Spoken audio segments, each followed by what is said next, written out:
Hey guys, welcome back to my channel. Today I'm going to show you how to make this unique watermelon upside down cake. Its texture is just unbelievable. I mean, look at that. It has an incredibly light and tender crumb. It's bursting with sweet, juicy watermelon, and of course, it's super quick and easy to prepare, so let's get started. You're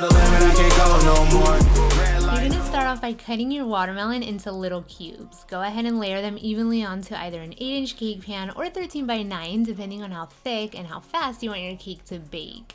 Sprinkle the top of the cubes with some watermelon flavored jello using only half of the box, and this is going to create a nice saucy-like texture with all the moisture from the fruits.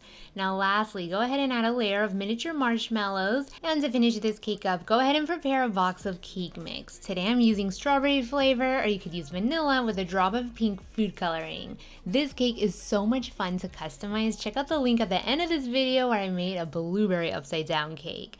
Now go ahead and pour the prepared cake batter over the marshmallows and get ready to be amazed. Because as this cake bakes, it creates the most softest, spongy cake-like texture you will ever try. You see, it has something to do with the marshmallows that melt into the batter. You guys just have to give this recipe a try to see what I'm talking about.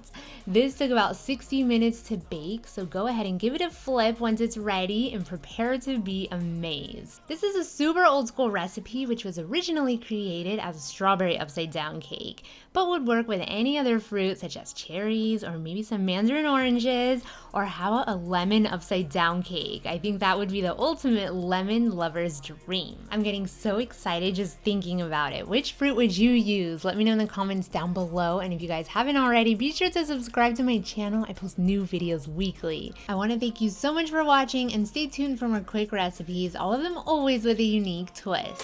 Yeah, I'm coming back home. Yeah, I'm coming back home. Write my name in the stone, 'cause I'm coming back home. 'Cause I'm coming back home. Right back where I left because I know my people needed me.